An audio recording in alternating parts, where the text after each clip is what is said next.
Okay, so this second update, it's more about the issue that's concerning, the whole rapture theory, and that was something that I gave the last episode on. I premised the last episode, and I gave a whole rundown of what actually happens in terms of who actually stays, who actually goes, and I debunked the whole fallacy about that, as in all the rapture and all that, and that's why people are making that whole rapture sort of prophecies and how it actually works hand in hand with the workings of an evil government that, of course, would want people to listen to false prophecy and actually go along with Satan's agenda.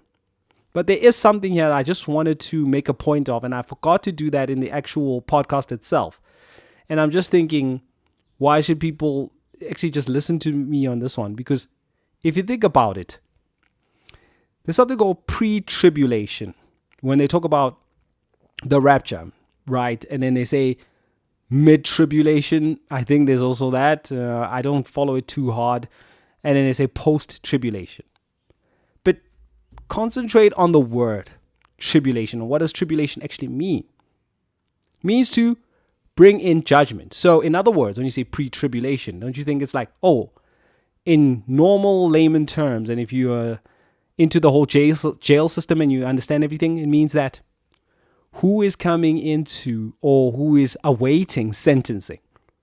So while you're awaiting sentencing, there's going to be a rapture. Okay, all right, that's weird. Secondly, before you're waiting sentencing, there's a rapture. Okay, then it's while you're waiting sentencing, there's a rapture, meaning that, you'll be taken out of jail. Okay, and then post-tribulation, there's a rapture. Huh? Okay. In other words, all right, so you've already done your sentence. And then there's a rapture. Okay, weird. So, effectively what I'm saying is this, and what people need to actually understand. Why would you then be facing judgment if you were actually redeemed by Christ? You will not be going through any sort of judgment as per se in terms of the eternal definition of it.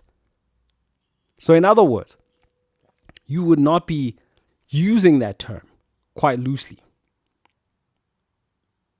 And the reason being, when you face the judgment, it's because you've rejected Christ as your Redeemer.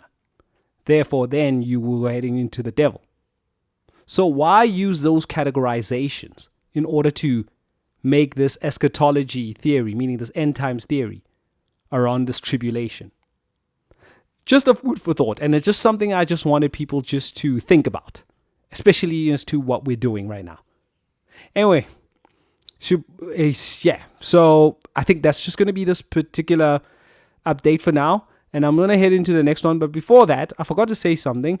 If you guys want to ever help out this ministry and everything, just know there's the links are in the description box. You can PayPal if you're outside of South Africa or anything, and of course, even that works synonymously with Buy Me a Coffee too. That also works for both those who are within South Africa and outside of South Africa. So I had to tell you that one. I just completely forgot. It's something I just recently did. So please, thank you so much for your patronage. Otherwise, listen, your prayers, your blessings, your shares even mean more. So they mean so much more. Because, I will explain when I get into the third update.